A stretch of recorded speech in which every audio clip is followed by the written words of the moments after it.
Okay, all being well, I hope we are live. It's 10 o'clock, it's Friday morning, it's almost the weekend, hooray!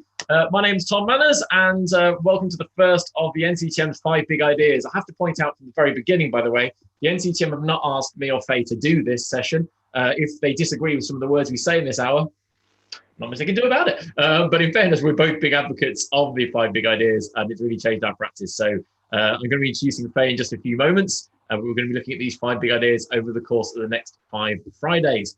The big ideas come from the NCETM, and in turn, what they do is they have maths hubs all around the country. There are 40 of them as of this year. And if you do not know anything about your maths hubs, please join your mailing list for your local hub.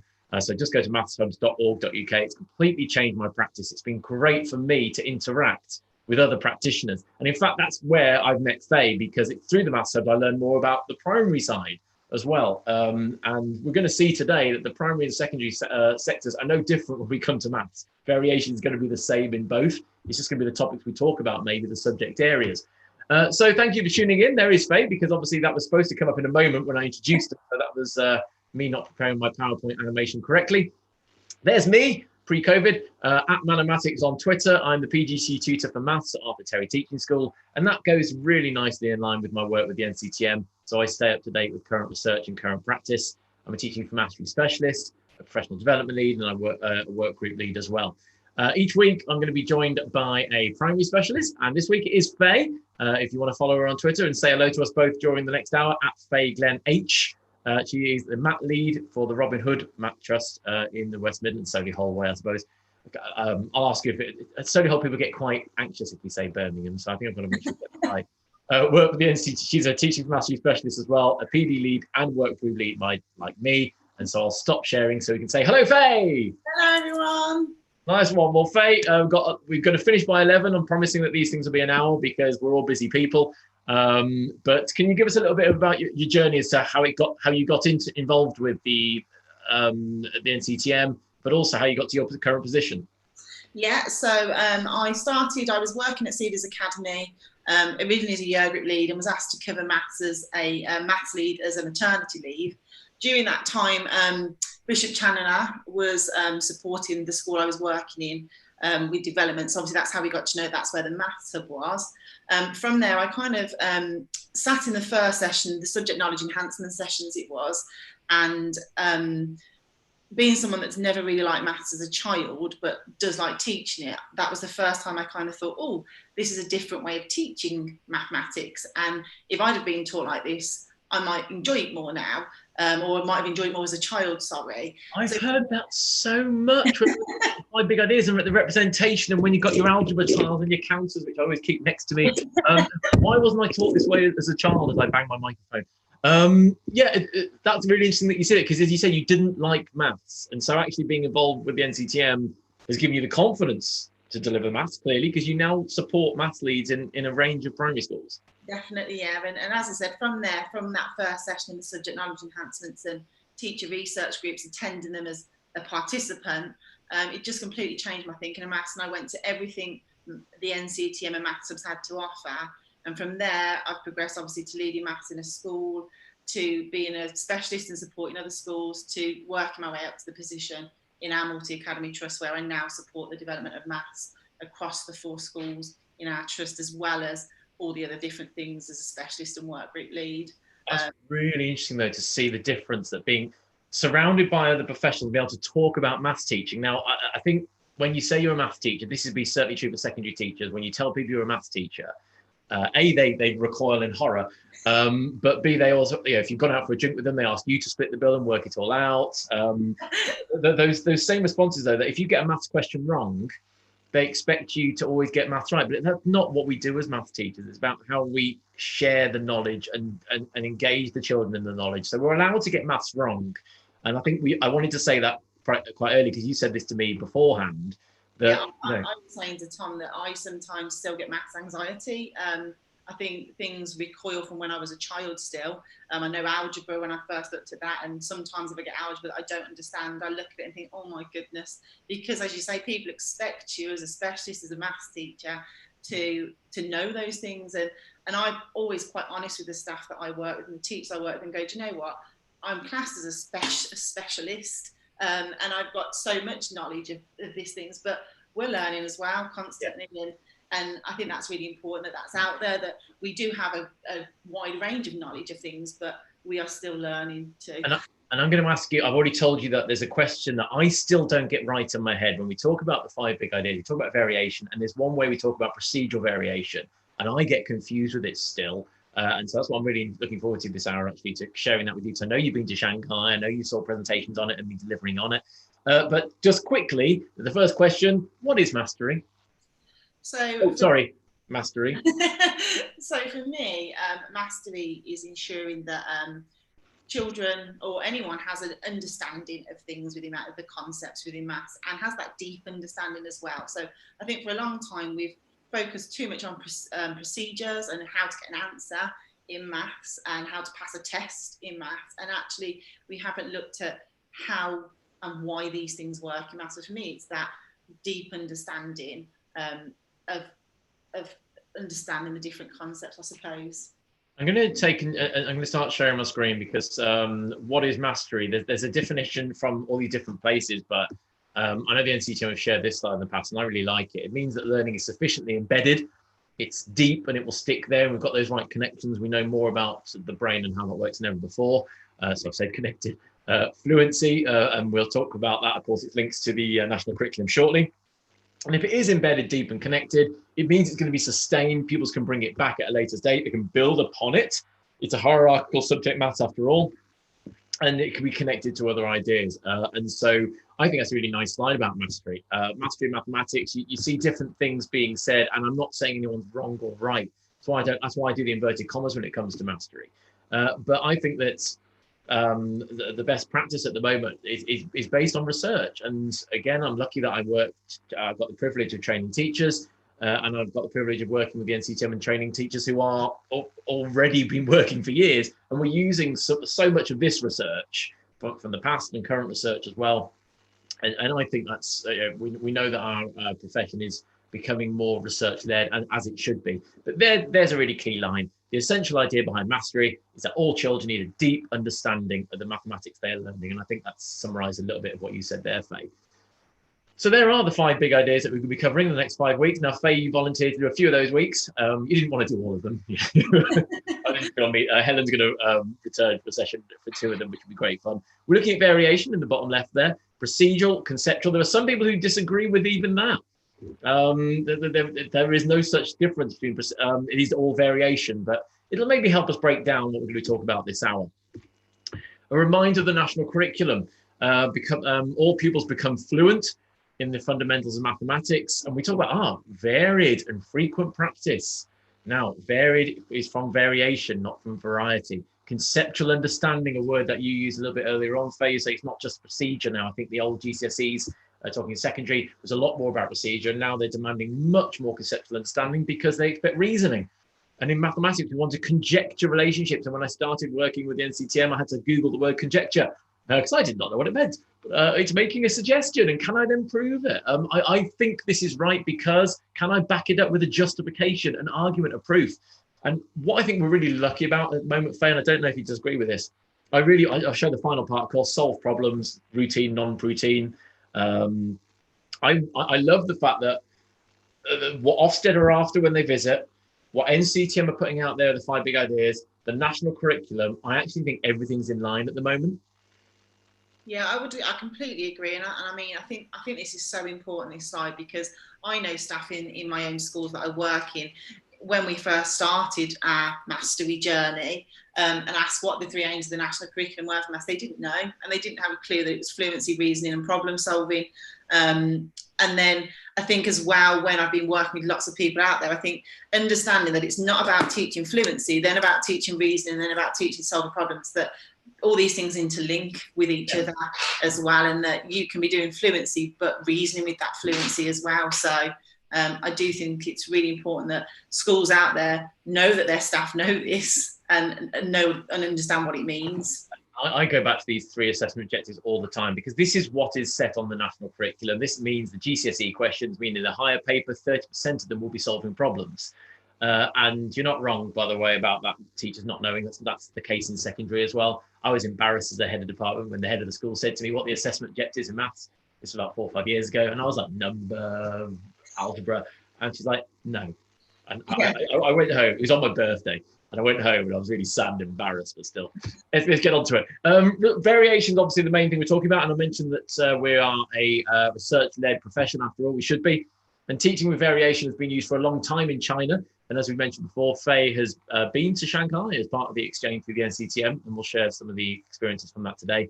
And this variation is key to their success in maths education. If you aren't aware, Shanghai are the top performing in the world when it comes to things like the TIMSS and the PISA tests.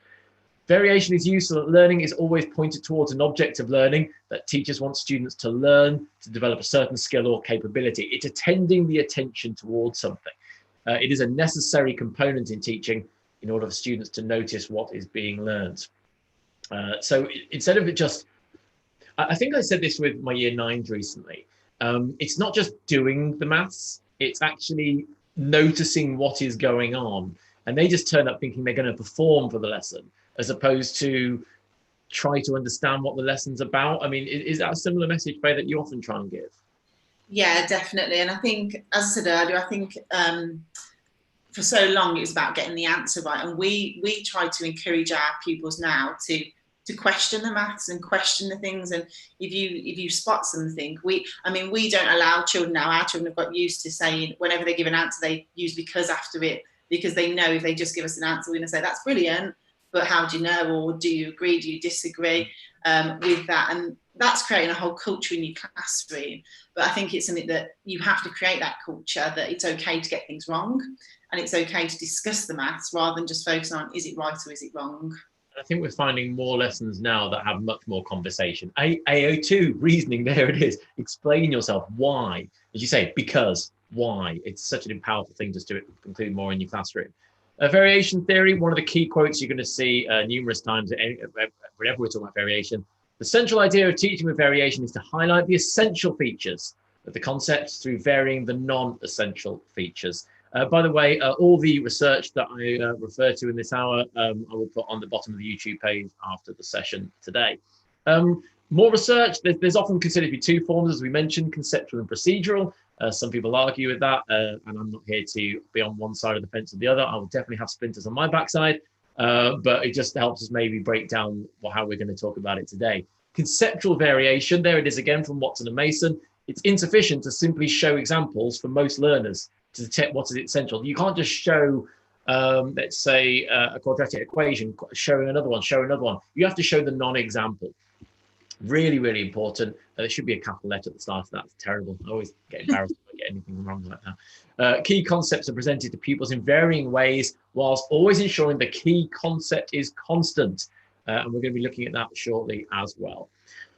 I feel I've put too much research in, so I'm going to skip it. I've got loads here. I just kept on going. But if people haven't seen this document, the Education Endowment Foundation, there's ones for early years now as well, for improving maths in Key Stage 2 and 3. Using assessment to build on pupils' existing knowledge and understanding. I think there's a couple, it talks about misconceptions here. And by showing the example and non-example, I think that's a really important way, Faye. Would you think this is a fair thing to be? I certainly think this research package from the EF is superb, but the misconceptions, that's where variation and the concept, non-concept can be really useful. Yeah, definitely. And again, all the teachers I work with, I encourage them to plan for misconceptions and make sure that children know why that isn't the actual thing that you're looking at, as well as why it is within that. So yeah, we definitely plan for misconceptions across primary. Go on, sorry. Sorry? Oh, God, sorry, I thought I'd interrupt you. I'm guessing not, sorry. From this document, there are 8 recommendations, and the 6th one is use tasks and resources to challenge, support mathematics. And there it is again, use tasks to address pupil misconceptions. And look at that, provide examples and non-examples of concepts. So well worth sharing that bit. And that's the monkey business illusion. And that's really interesting because, Adam, did you notice that? Because you said you think you've seen that one before. I think I have seen that video before. I noticed the color change of the curtain, but I didn't notice the person leaving. And so, yeah, I think, Faye, I asked you to look at this a couple of days ago, and you hadn't even seen the gorilla before, have you? I didn't see the gorilla, I didn't see the curtain change. This time I saw the gorilla and I knew it was coming because I knew it was coming up, but I didn't see the curtain change again until afterwards because I forgot about that. This time I was looking for the curtain changing as well. I forgot the person leaving, but because I'm colourblind, I didn't still see the colour. I didn't see the colour change. But variation, it helps us to better focus student attention. Awareness has a structure to it. By this, we mean that the amount of sensory data we're subject to can't be dealt with all at once because there's too much going on in that video now. There's far too many things, but if you want people to focus on one particular thing, that final line from Askew here, we must try and help learners focus their awareness on the critical features. And Peps McRae, what we attend to is what we learn. And so that's why we start talking about coherence as part of the 5 big ideas. We see it in Rosenshine as well, that you're teaching in small chunks and really having one clear focus as to what we're trying to achieve. Too much going on makes it too busy. Those 4 are the big ideas of variation, which we're going to cover as the hour goes on as well. So we talked about conceptual and procedural, and I think we probably open with concept, non-concept. Now, I've got examples, but at this stage, I think it might be nice, Faye, for me to hand over to you and say about how maybe you introduce the concept and non-concepts, how you've done that with your primary colleagues and within your work groups as well. Yeah, so I mean, I'll probably use this idea of a non-maths example first of all. So if I just share my screen. Oh. Sorry, me and ICT, not always friends. Well, I'm doing ICT and checking the Twitter at the same time. Someone was expecting a cheesy soundtrack at the start. Because we've moved this to YouTube and I used to do it on a Zoom, I was able to play silly tunes beforehand. I couldn't do it, so I'm so sorry. I feel really guilty because I like playing cheesy music beforehand.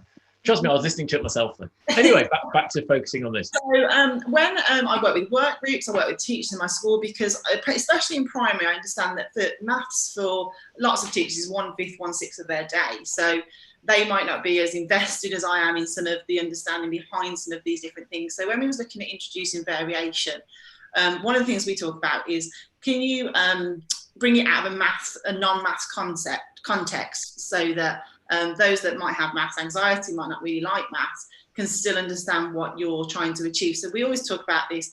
Okay, so write down, if you had to imagine you was from a different planet, you had no understanding of what an elephant was, what things would you write down to try and get people to understand what an elephant might be? And the most common responses usually include that they're grey, that they're big, that they have tusks, that they have a trunk, and that they have big ears. And then I always put a picture of this elephant. So this is an African elephant, and we kind of go through and tick off all those things. Yes, it's grey, it's big, it has the tusk, the trunk, and the big ears. And then I kind of bring this elephant in. So is this not an elephant then? And we kind of look at, well, why, with this original definition of what an elephant is, of the list there, why this one doesn't fit into that list? Because it hasn't got tusks and the ears aren't as big on this elephant. So we then change that definition to, oh, it can have tusks, it can have. That's nice. As well. So, and if we hadn't shown that elephant in a different way, just like if we don't show a maths concept in a different way, children might only ever have this understanding of the elephant, of the African elephant. They might not understand that an elephant can also look like this. And so we took the essential and the non-essential. Yeah. Wow, this is really good. You know, I've seen the elephant and the rhino thing. This is why we wanted to do this with 2 people. Because I've seen the elephant and rhino given to me in the session before, but I didn't get it. And you've just got, okay, brilliant. And then I bring this elephant up and go, okay, so what about this one? So it's grey, but it's not big. So we then have to adjust it. It doesn't have tusks yet, and that could be because it's too young or because of the type of elephant it is. It has got a trunk and it looks like it's got pretty big ears. So we then have to change it to, they're big when they're fully grown, so that we can kind of see, it's another way of looking at an elephant. So we've got 3 ways of looking at an elephant now. Then we kind of bring in, okay, so why is this not an elephant? So looking at that non-concept, because it is grey, it is big, but it's got horns sticking out of it, but it hasn't got, they're not tusks, they're horns, and kind of that conversation, how that's different. It definitely doesn't have a trunk, and its ears are quite tiny. So kind of looking at why that thing isn't an elephant and why it doesn't fit in, because it's similar, but it's not an elephant, and why it isn't. So kind of going to that non-concept of the thing on there. And then we kind of recap, okay, so now we've definitely secured what an elephant is. It's grey, and all of these elephants are grey. Some of them are big, but the ones that aren't fully grown aren't. They all have a trunk, Some of them have tusks, but not all of them have to. And some of them have big ears. And then you kind of throw in a curveball and go, well, what about this one? Is this an Because if a child didn't have an understanding at all, and you were listening to the definitions on the left-hand side there, well, this doesn't fit those apart from the trunk and the ears and the bigness of it, the size of it. So we kind of use that to kind of introduce what variation is and how it's just that, well, that conceptual variation is just changing that thing slightly and then looking at what it is. And there's lots of different ways you can do that. So you can do it with a chair. So talking about it's 4 legs, it's got a seat, it's got a back. And then, well, actually, if we bring a different colour in, and then you might say, well, what about these ones here? Are these chairs? Because actually some of them have got 3 legs, some of them have got 5 legs, some of them have got 1 leg, some of them haven't got a back. So are these chairs? And you keep going through. Some people spoke once about that it's smaller than a human so that you can sit on it, but then you've got this one where there's a giant chair, and then kind of going, well, is this a chair? Because we can sit on this. So I think sometimes using, especially for colleagues who might be struggling with mathematical concepts, kind of using non-mathematical ideas for this, it really got through to staff that I've worked with.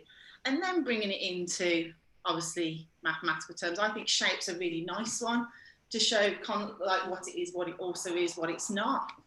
Can I steal back at this stage, because I've got to show you, you're about to do a triangle. I need to do so I can steal your screen, because, well, let's just share my screen again and myself what I'm doing. Just go through all of this. Aha, right then. So I think what you're pointing out there is the regular one. If we just use the regular shapes, it leads to misconceptions, and I still get cross. My son's 2. And he's got this, and I can't help it.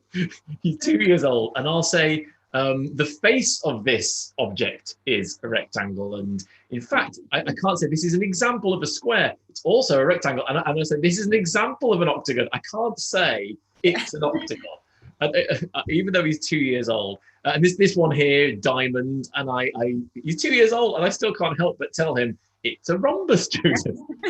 I'm terrible. But I think the point being that if you were to ask people what would students draw if they draw the pentagon, they'll draw the, maybe they'll draw a house, but they're almost certainly going to draw the regular. And so one thing I like to always share is I love using the NCETM's glossary. They've done this to try and make sure you're using some of the same language. And you said about what's essential, what's non-essential. So download this. It's really quick and easy to Google and get. And pentagon there, a polygon with 5 sides and 5 interior angles. Now, one would argue that maybe it should say straight sides, but because it says interior angles, angles are actually formed from straight lines. So some people would prefer it to say straight line, but they're maybe not realizing where the word angles is created. And if you're then thinking, well, what's a polygon mean? Actually, polygon there says straight angles and straight lines as well. So it's a really nice support for all teachers. This document really helps. And so there's a tip. It says tip 3 because that's from another PowerPoint which I forgot to remove. I think it's really important though to ensure everyone in the department is speaking the same language. And these regular ones can lead to misconceptions. Now, okay, there's this toy, then there's this toy. Wow! You can tell it's American because it says talking math with your kids. But look at that would be brilliant if that exists. But sorry, I had to jump in then because I got excited. But God, I'll go back to you if there's carrying on about the concept and the non-concept. Yeah, and just before I do that and build on, I just think I've kind of got some examples from Key Stage 2 tests here, because I constantly get, when we're talking about things like this, oh, but we've got to get them to pass their SATs, we've got to get them to pass their SATs. And actually, I think the SATs are ever showing that understanding of things is essential. And this one here, just with you with that pentagon, first the pentagon with exactly 4 acute angles. Here, it was the first year I was in year 6 that this paper came out, and it was, our school had been doing mastery for about a year, and it was the first year whole school. And I know that my group did really well with this, but the other classes and things, because we were still trying to convince teachers to work in this way of showing non-essential and essential features, some children really struggled with that. And actually, if they'd seen pentagons in lots of different ways, they'd have a secure understanding of being able to answer that question.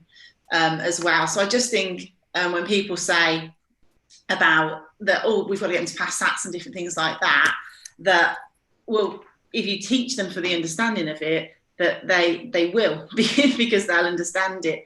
But just going back to that concept, non-concept, so the same with, we've got triangles, why, and asking, why is this a triangle? How do we know it's a triangle? Is it any different just because it's coloured in? And keep going through. Obviously this one, different type of triangle.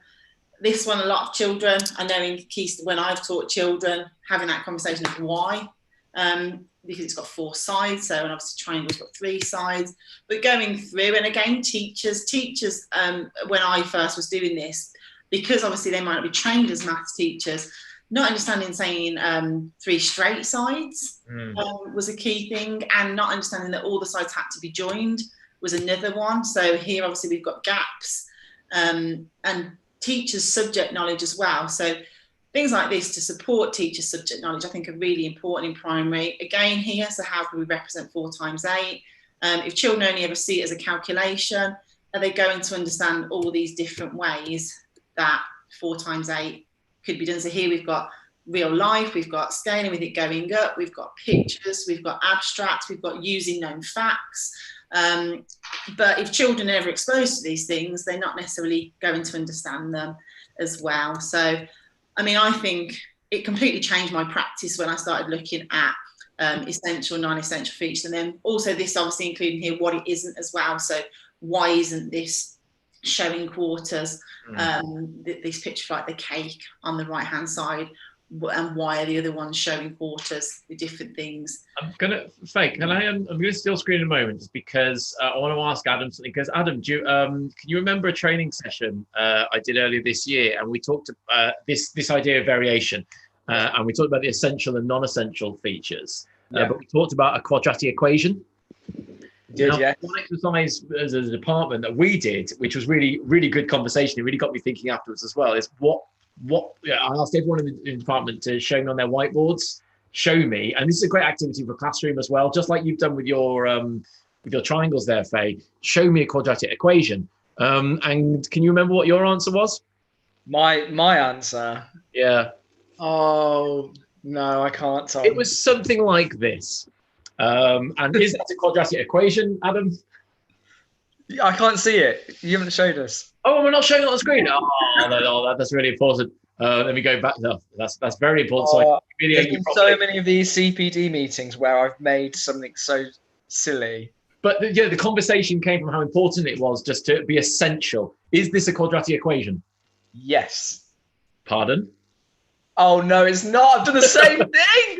Right, no, it is. And we were saying, okay, so what are the essential features of a quadratic equation? This is a lovely activity for CPD, a lovely activity for pupils as well.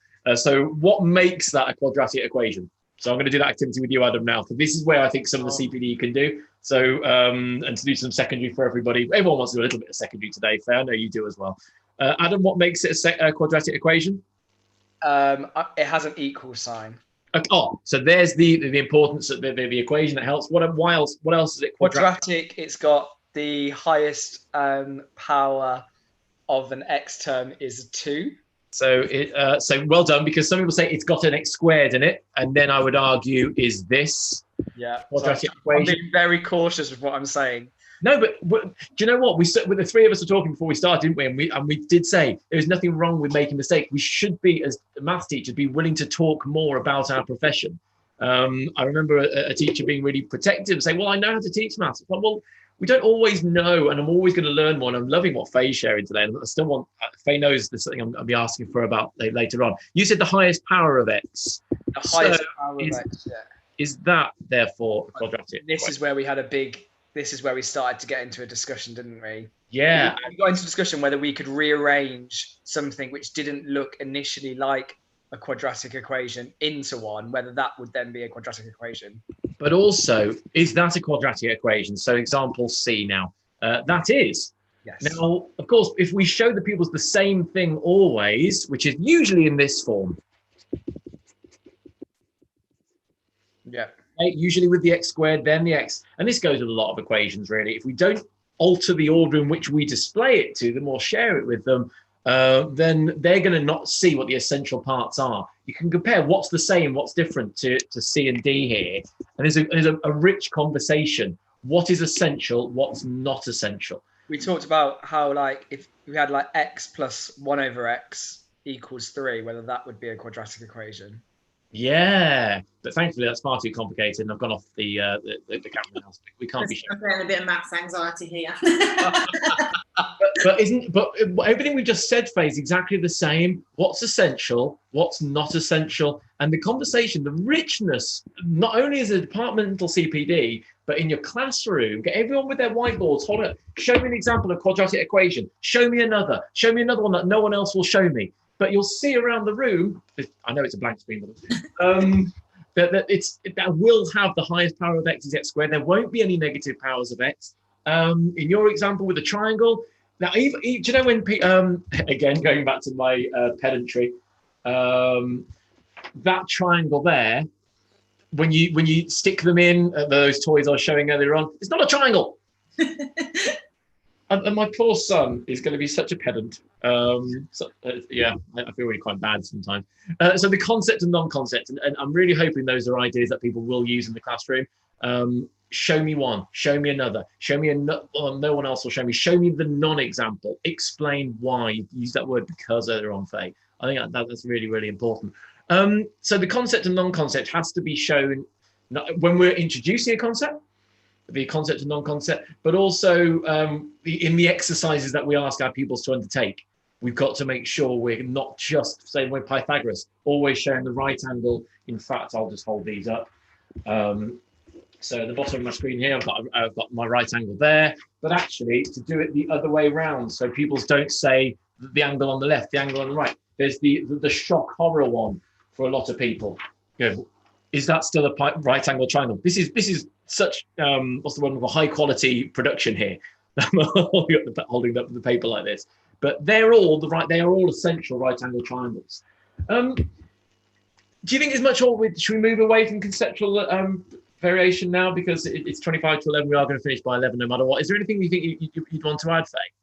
The only thing that I was going to just share quickly was just building on what you said there, Tom, was I found this from, it was a maths hub in Cambridge Maths Hub, I think it was, but I think it's researched by Joe Bowler, and this was showing, so here, obviously showing those things like you just said, a triangle, a square, parallel lines and a right angle in different ways, and actually over half the 8-year-olds couldn't see that they were those things just because they had a limited understanding. They'd only ever seen a square when it was vertically given to them. They'd only ever seen parallel lines as being horizontal or vertical. So I think it's really important that we're giving our children these opportunities to look at these concepts in lots of different ways. So yeah, but I'm happy to move on to procedural now. Amanda says she loves your elephant example, by the way. Adam, was there anything that anyone's asked or anything so far, by the way? No, we're now just discussing x plus x to the minus 1. But look at the conversation. It's going on through chat, and imagine those in your staff rooms, and imagine those. It doesn't matter if primary or secondary. Imagine the conversation. So we're making sure we're all more confident in what we deliver, and we're more consistent in what we deliver. I think that's really, really rich. Yeah. That's why you want the chat on the on these things. Okay, remembering to share my screen again. That's not what I was hoping to show. I'm hoping to go to my PowerPoint. So there's my example. Show me one, show me another. This is a really, really great exercise to use in the classroom. And as we pointed this one out earlier, the central idea of teaching with variation is to highlight the essential features of a concept or idea through varying the non-essential. This is that screenshot thing. When you do the Twitter and you're sharing this later on, this is that key kind of thing. So I'm pointing to the key words here. This is that screenshot you want to share when you're doing that. We looked at that conceptual variation. We've done this, so I could have done a few.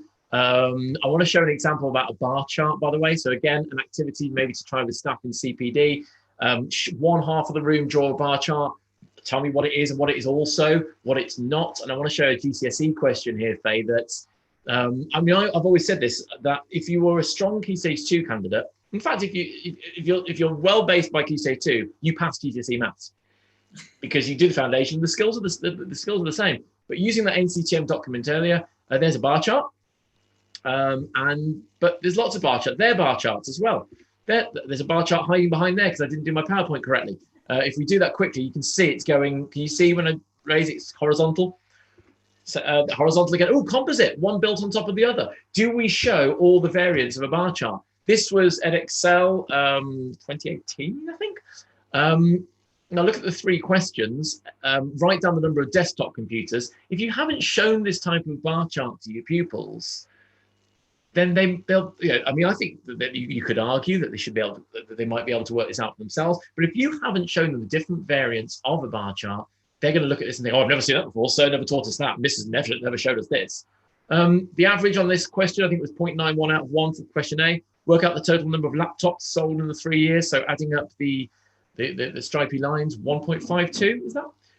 It's just I've got my our faces are covering it, and then 1.19 out of 2, and those are quite easy questions. But if we haven't shown the pupils this kind of bar chart before, then that's our fault as the teacher. We've got to consider what it is also, and that's really important. Really important. Okay, so I'm just going to bounce through all these conceptual. Frayer models are great for this idea, by the way. And for those of you who are aware, I'm doing a series of interviews with people who are sharing brilliant maths websites, and the creator of frayermodel.co.uk will be joining me on my resourceful series. So my choice of examples and exercises are the single most important part of my planning, Barton's book 2018. So we move to procedural variation, and Faye, I'm going to ask for your help. I'll share what I think procedural variation is, and then I think I'm going to ask you to come back to these. This is from Shanghai, and I know, as we said earlier, you've been, and there's a paper that's I'll share at the end as well, and I'll put them on YouTube on the notes below, sorry. But I get confused with what these mean. I still confuse myself. What I like to look at when it's procedural variation is this idea. So the standard versus the non-standard. The topic today, so I've used a secondary example here. The topic for both of these on the left and the right are solving equations with a variable on both sides. But on the left-hand side, the larger coefficient, if you like, is always on the left. They're all x. And on the right, I've used different letters. And even that is enough to sometimes to confuse children. Look at the order of this one here, 5 plus 4s instead of 4s plus 5. And again, put it on the right-hand side. I didn't put a constant on this question here, yet they're all the same topic. If we give all these questions that just look exactly the same, they're not being given any attention to what's going on, what's the key aspects. What they're doing is just performing a procedure. And we talked about conceptual understanding. I like this slide. Procedural variation provides the opportunity for intelligent practice rather than mechanical. Focus on relationships, not just the procedure. Maybe make connecting between problems. And we'll look at variationtheory.com in a moment. And it may be to use one problem to work out the next. So if I just go to a slide, this one here. So I stole these are from variationtheory.com.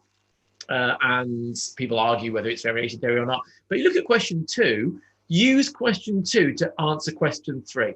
So if you were to find, I mean, this is a primary question, but we still cover it again in Key Stage 3. Whether we should be or not is a different for a different day. But we should be able to use question 2 to help us with question 3. We should be able to use question 6 to help us with question 7 or to discuss it. One way I do it, using a Key Stage 4 example here, in my classroom, what I try to do is put an R next to the question. So that means reason. Don't just do the mechanical procedure of how to simplify this third. Use reasoning from your previous answers to help you answer this one. But for a start, this one here is 5 times bigger than that. So you just multiply your answer by 5. Again, put an R next to that. This is root 2 bigger than this one. So you times it by root 2. Put an R next to the question. So instead of avoiding, as you said earlier, Faye, the lessons are about not just fluency, reasoning, making sure there's constantly referring back to it. Use a previous answer to answer the next one is beautiful reasoning. And I think, obviously, I put the answers on this screen here, but just putting an R next to it. So, right, now's your time to use reasoning. And I have no problem with using, we should be using the terms assessment 1, assessment objective 2 in the classroom. I don't see a problem with that. So I hand back to you if I may. Let me just find that slide again, the one I'm referring to. Here we are. Procedural variation. 1 problem, multiple changes. one problem, multiple solutions, multiple problems, one solution. Help. So obviously, so when I was fortunate enough to go to Shanghai, and we had a whole session around this. I still think I'm developing my understanding of it, but I'll just share some of the slides we got from that session with you now, and I'll try and talk through. And this is my interpretation and my understanding of what we were told during that session. Great, isn't it great talking to other practitioners about it? And we've got to do that more. We shouldn't be shy and reserved, think we can't talk to each other. And the people who are watching this, good on you for giving your time to do this, because it's nice to hear people talking about it. This is our profession. We should be having professional subjects conversations all the time. Go for it. So this obviously is a slide that we got, and we were given these questions when we were in Shanghai. And here, this is where you've got one problem, multiple changes. So I kind of took that as being that you can have a problem and you can tweak the things or the things being asked within that problem there. So obviously the first, I can't see the first one. So the second one, Mum brought 6 candies, Jessica got a third of them. How much did Jessica have? But then kind of changed it on the next one. So the idea of that problem is similar, but the things within it, the context is similar, but the things that are being asked are slightly varied within it as well. Then we kind of got asked this one problem, multiple changes. So you've got, so the one problem, multiple changes, you've got, in fact, I think I've said that wrong, sorry. Oh no, it's the same one. I mean, the key point, look at these questions here. Right. People look for the 5th, they look for the 4, and they'll sometimes it's not even just reading the whole question. And we're doing representation in a future session, and being able to represent this will make very clear what the question mark is. But you'll get kids who just think, a 5th, I see a 4, let's do a 5th of 4, or 4 times a 5th. Which is the same thing. We're actually not really realizing, and that's why I think it's one problem, multiple changes. The change is almost, what am I actually asking for? What is the question mark? Yeah. And then we progressed on to this multiple solutions to one problem. So that's given a problem, and actually that there are various ways that problem could be worked out. So obviously this was an example. I've written this out from the slides, but actually there was 4 or 5 solutions to this problem, and kind of drawing on how did the different people, how might different children solve it? What's the most efficient way of solving that problem? Why is that the most efficient way of solving that problem as well? So I kind of take that you've got a multiple of ways of solving the same thing, and looking at which is the most efficient way and why that is the most efficient way to solve that. And that, I think, in the primary classroom, probably the secondary as well, is really fundamental, because children who might not see a different way can they're learning from other children's experiences and might have not thought about it in that way. And I think that's really important, that the reason this whole class working together is because children bounce off each other and they learn from each other as well within that. And I think that idea of this one problem, multiple solutions allows that to happen. Faye, you are completely right in that. Why is that any different in secondary? And the reason I've done some of these sessions is to try and continue to build that bridge between primary and secondary, that we're all teaching maths. And we talk about the 5 big ideas, and the design of it, of course, is that they're all linked together. And this is all building fluency as well. If you've got your method, well, isn't it nice to hear what somebody else has done in the classroom for another method, but you've got the same answer. And then you've got that lovely question in every classroom: what's the same about their methods? What's different about their methods? And that's, of course, brilliant with variation as well. So what's the same about all the triangles in the room? What's different about all the triangles in the room? What's the essential features about the triangles in the room? What was able to change? What do we have to keep the same? What can we change? But with that, I think that one problem, multiple solution, that makes so much sense to me. There was I wonder if I can find it quickly. There was a slide from an Ofsted. Now, I know I'm not sharing my screen, so I'll make sure that's sorted. But an Ofsted presentation, but then I don't care whether it's Ofsted or not. I think it makes perfect sense. If I just go through all of these, again, it's really professionally done. Oh, there it is. Common weaknesses in teaching problem solving. So going back to what we saw about the EEF research earlier on, but this is so true. When problems are set, teachers do not use them well enough to discuss with pupils alternative approaches and why one is more elegant than another. I think you used a better word. You said efficient. But even comparing the methods, it develops fluency. It's better for reasoning. There's better. It's just you're a stronger mathematician. You're not just performing the same thing over and over. Can I jump in? You always can jump in, Adam. Just to link to this and link to Robert Kaplinsky's session last time, is it multiple solutions or multiple methods? I.e. same beginning, same end, open middle? Or are they separate things when we're talking about variation? I think, I mean, Faye, again, at the start, I did put the, what's the word? I put that warning out there that we are not the official voices. I think the way Faye and I are seeing it here is the different methods. So when it says multiple, what are the exact words? Should we get this right? Because then let's put that back on screen as well. This one here, and hopefully that will work. Oh, it's done it again. Do you know what? Doing this on a Zoom meeting as well as trying to make it live is quite difficult. One problem, multiple changes. One problem, multiple solutions. So multiple problems, one solution. That one, the final one, is what I would say maybe is like the open middle, the comparison of different methods. Yeah. Faye, would you agree with that? Yeah. So one problem, multiple solutions. Again, I don't mind. I think every time I've looked into this, I change my mind and I get a little bit more confused about it. But this is still going to build a stronger mathematician, I would argue.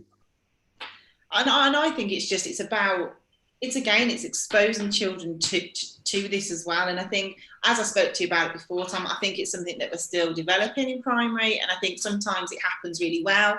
And I think other times it happens by chance. I know in my own classrooms, when I've been putting on teacher research groups, they're like, oh, we didn't think about that. And actually I think, well, I didn't think about that either. It's just happened, whether I subconsciously thought about that.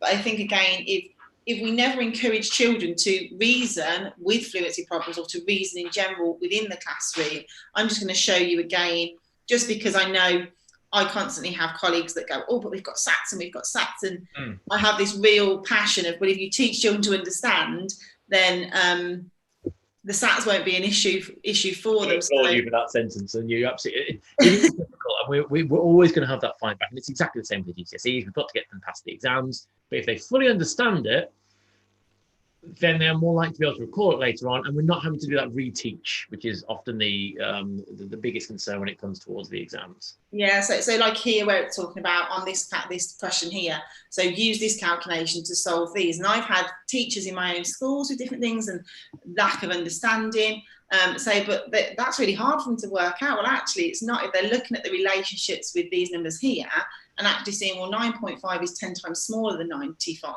So I've got to just make this number 10 times smaller. And here, the number we're multiplying here is 10 times bigger than the number multiplying here. But if we never encourage children to look for those patterns, this one over here, use the symbols, the greater, less than, and equal symbols. Again, I've had children in my own classes where they've sat and they've tried to work it out, whereas actually look for that relationship between here. So if you've got 120 divided by 4 and 160 divided by 8, if you understand and you've got an understanding, well, you know this number needs to be, is it double? Yeah, you know this needs to be increased for this to be able. So actually, you don't need to work this out. You can just look at it and know that this side is going to be less. Do you know what, Faye? When I've done some of these live, trying to do the maths whilst thinking about harder than it looks. So. No, I am not judging it because I can't be bothered to try and work. We're putting ourselves under pressure here, so we don't have to do maths as well. That's fine. And I think it's just the point of and it's not just the my screen's froze. It's not just Key Stage 2 papers as well. It's Key Stage 1. Just things like here where we've got this adding 1, and actually is it add 1, subtract 1, and well, what can they see the difference from this first number to the answer given, the sum given? And how do they do that rather than having to work out both? Well, here, if they see it's decrease, they should know it's subtraction. If it's increase, they should know it's addition with that. But I don't think enough opportunity are given for children to reason that well within the classroom sometimes. I think we get, again, so focused on getting the answer right that actually we don't allow for the understanding to always happen. And I suppose then it's choosing our questions carefully, and that's the point of making sure we take our time to achieve what questions we're asking and why. just pick up a worksheet, give them those. Well, what was the achieve? What we're trying to achieve, and I've seen in primary the idea of maybe a do it, twist it, solve it. So ensuring that you are thinking about there being some intelligent practice, but also then some reading and problem solving. Some people will argue, of course, that means that only some people get to the problem solving. So it's quite common in primary schools more often, I think, than secondary. You start with a problem and everyone discusses that problem.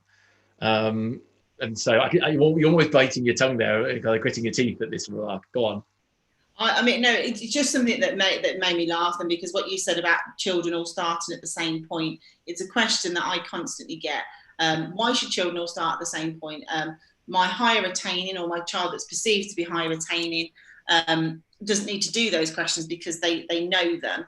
And actually, I'm just going to share this screen here that I've got. So if I was to give these questions here to children, actually said, well, prior higher attainers, you can start on the 4th or 5th one. I know from experience of this as well, that if I said to previously higher attaining children, you start at the 707, add 303, the process they would go to straight away is column addition for it. They wouldn't look for the relationships. They'd think, I've got to add 3 numbers together. And that, for most of the children, would be what they did. Whereas if I started them off on 7, add 3, add 2, it's not going to take them very long to do that if they're efficient with their maths and they're higher attaining children.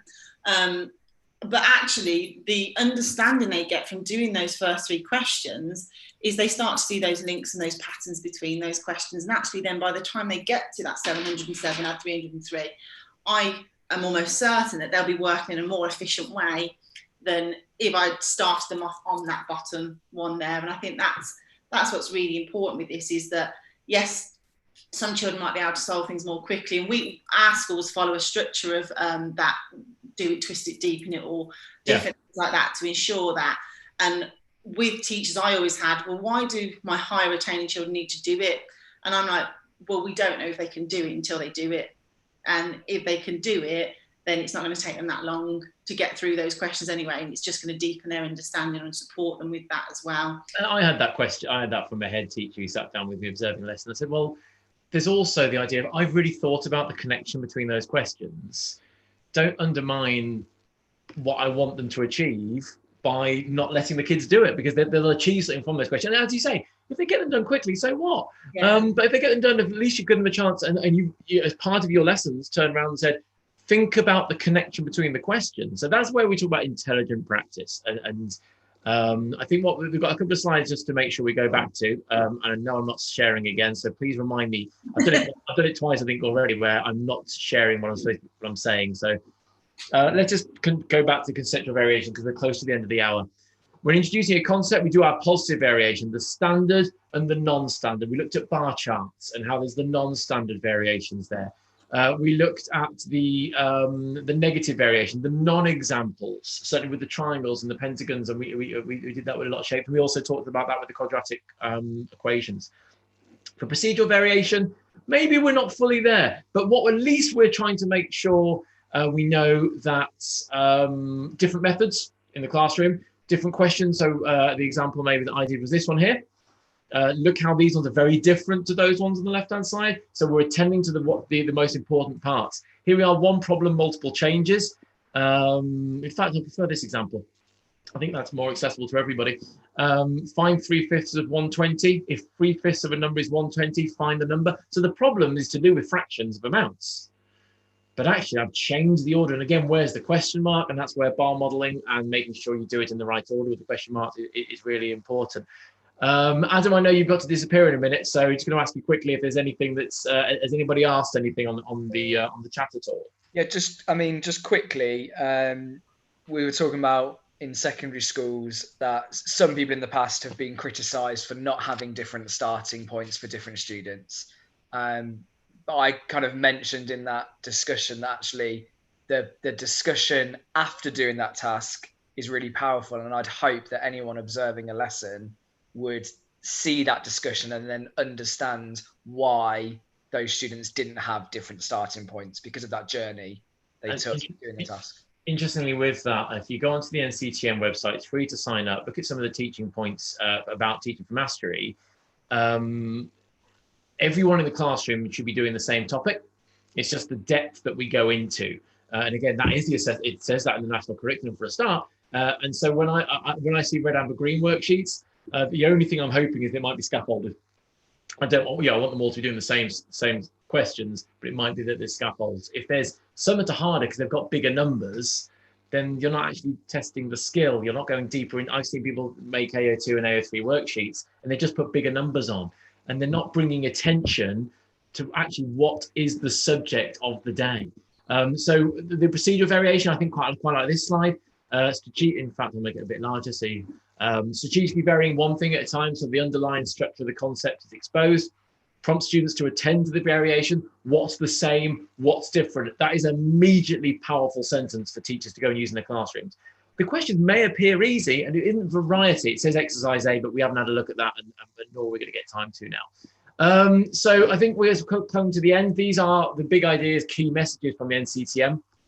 The central idea for teaching a variation is to highlight the essential features of a concept or idea through varying the non-essential features. A triangle, Faye mentioned earlier on, 3 straight lines, and they had to be joining up as well. So it's a closed shape or a polygon. And again, they make sure we know what the polygon means.